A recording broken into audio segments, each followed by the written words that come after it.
நிறைய பேர் என்கிட்ட கேட்குற ஒரே கொஸ்டின் அண்ட் என்னுடைய மெசேஜ் ஃபுல்லாகவுமே இருக்கிறது வந்து ஹேர் கேர் ரொட்டீன். உங்களுடைய ஹேர் எப்படி இவ்வளோ ஹெல்த்தியாக இருக்குது, என்ன ஹேர் ஆயில் யூஸ் பண்ணுறீங்க, என்ன ஷாம்பு யூஸ் பண்ணுறீங்க, அதுக்கப்புறம் எப்படி இவ்வளோ பிளாக்காக மெயின்டைன் பண்ணுறீங்க, ஷைனிங்காக எப்படி மெயின்டைன் பண்ணுறீங்க, உங்களுடைய ஹேர் கேர் ரொட்டீன் ஷேர் பண்ணுங்கள். இந்த டீட்டெயில்ஸ் தான்.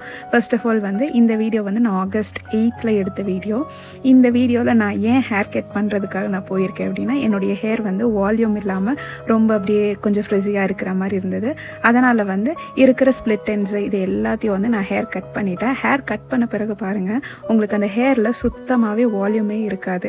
நான் இதுக்கப்புறம் தான் ஒரு முடிவு எடுத்தேன். நான் வந்து ஒரு ஹெர்பல் ப்ராடக்ட் அந்த மாதிரி தான் யூஸ் பண்ணணும், எந்த விதமான கெமிக்கல்ஸுமே என்னுடைய ஹேரில் யூஸ் பண்ணக்கூடாது அப்படின்னு. அதே ஒரு மாதத்தில் என்னுடைய ஹேர் கேருடைய சேஞ்ச் பாருங்கள். என்னுடைய ஹேர் ஃபுல்லாக வால்யூமோட நல்லா டெக்ஸ்டர்டாக அப்படியே வந்துருச்சு. ஓகே, நவ் வந்து ப்ராடக்ட் மட்டும் ரிவீல் பண்ணிடலாம். பியூட்டி ஃப்ரம் மதர் நேச்சர் அப்படிங்கிற பேஜ்லேருந்து தான் இவங்க கிட்ட இருந்து ப்ராடக்ட்ஸ் வாங்கியிருந்தேன்.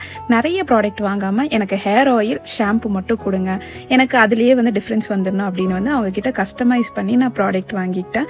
இவங்களுடைய பியூட்டி ஃப்ரம் மதர் நேச்சர் அப்படிங்கிற பேஜில் இவங்க ப்ராடக்ட்டை வந்து கஸ்டமைஸ் பண்ணி தான் நானே வாங்கிக்கிட்டேன். நிறைய அட்வைசஸ் கொடுத்துருந்தாங்க, இந்த மாதிரி ஹேர் கேர் ரொட்டீன் ஃபாலோ பண்ணுங்க அப்படின்னு. நான் ஃபாலோ பண்ணிகிட்டே வந்தேன். டு பி ஹானஸ்ட், ரெண்டு ப்ராடக்ட்டில் என்னுடைய ஹேருமே ஹெல்த்தியாக மாறிடுச்சு. அதுக்கப்புறம் இவங்களுடைய டீட்டெயில்ஸ் நான் கேப்ஷனில் தரேன். நீங்களும் காண்டாக்ட் பண்ணிவிட்டு உங்களுடைய ஹேர்க்கு ஏற்ற மாதிரி ஹேர் கேர் ப்ராடக்ட்ஸ் கஸ்டமைஸ் பண்ணிக்கோங்க. Thank you so much.